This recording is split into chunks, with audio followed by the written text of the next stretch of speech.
This World Cup 2026 rule could ruin football forever, and when people first heard about the expansion to 48 teams, most fans thought it simply meant more matches, more excitement, and more countries living their dream. But when you actually break down what this new format means for the future of football, the concerns start to feel very real, because this is not just a small adjustment. This is a complete transformation of the biggest sporting event on the planet. And once you change the structure of something as historic as the World Cup, you cannot simply undo it if things go wrong. So let's really think about what is happening. The tournament is expanding to 48 teams, which means more than 100 matches stretching across weeks of football hosted across massive travel distances in North America. And while that sounds like a celebration of the global game, it also introduces serious questions about quality, competitive balance, player fatigue, and whether the prestige of qualifying for a World Cup will ever feel the same again, because for decades, reaching the World Cup meant surviving brutal qualification campaigns where even top nations sometimes failed, and that exclusivity made it special. It made every spot feel earned and sacred, but now with more slots available, some critics argue that the meaning of qualification could weaken, and if qualification becomes easier, does the tournament itself lose part of its magic? And then there is the issue of match congestion, because elite players already play packed club schedules, domestic leagues, domestic cups, continental competitions, international breaks, and now they are expected to compete in the longest and most demanding World Cup ever, which increases the risk of injuries, burnout, and lower performance levels.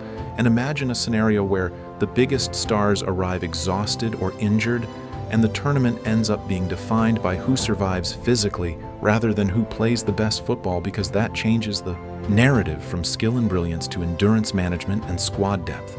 And for smaller nations, depth is often limited, which could ironically widen the gap between football superpowers and developing teams. Despite the expansion being designed to include more of the world, and some fans are also worried about potential one-sided scorelines in the early stages, if the competitive gap is too large, because while underdog stories are beautiful, heavy mismatches can reduce excitement, especially if group stage drama decreases due to format adjustments.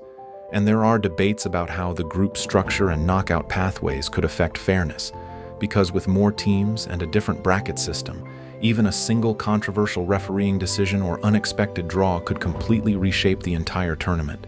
And in a competition, this big momentum becomes everything.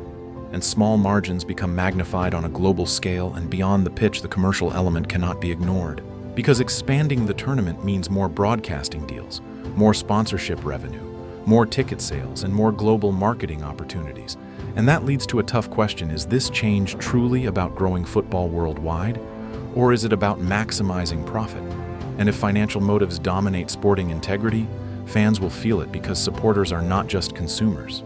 They are emotionally invested in the authenticity of the game, and when authenticity feels threatened, backlash grows quickly, especially in an era where social media amplifies every controversy instantly. And another major factor is travel, because teams could be flying across different cities and time zones repeatedly, which affects recovery, preparation, and fairness.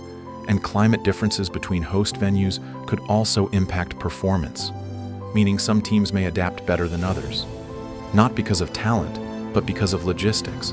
And that introduces variables we have never seen at this scale before. And yet, despite all these fears, there is another side to this story, because expansion also means opportunity. It means countries who have never experienced a World Cup could finally shine on the biggest stage, inspiring new generations, and potentially reshaping the global power map of football forever. And imagine a smaller nation reaching the quarterfinals, or even the semifinals in this expanded format. The emotional impact would be historic, and the fan energy would be unforgettable. And perhaps that is exactly what FIFA is betting on, that more inclusion equals more global passion, more viewers, and more unforgettable moments. But the gamble is massive, because if the tournament feels too long, too diluted, or too commercially driven, the damage to its reputation could last decades. And football history shows that once fans believe something sacred has been compromised, trust is hard to rebuild. So the real debate is not whether change is happening, because it already is. The real question is whether this change will evolve football into a more inclusive global spectacle, or whether it will stretch the tournament so far that it loses the intensity and drama that made it legendary in the first place. And that is why emotions are so divided right now, because we are standing at a crossroads between tradition and transformation, and nobody truly knows which direction will define the future of the sport. And I want to know what you think. Do you believe the 48-team World Cup will make football greater than ever? Or do you think this rule could slowly ruin the essence of the game? Comment your opinion below, because I read your thoughts and they shape future discussions.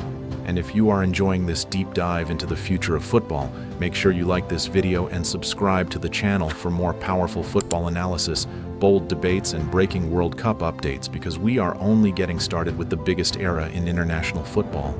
And before you leave, do not miss the video popping up on your screen right now, because it breaks down the teams that could benefit the most from this new World Cup format.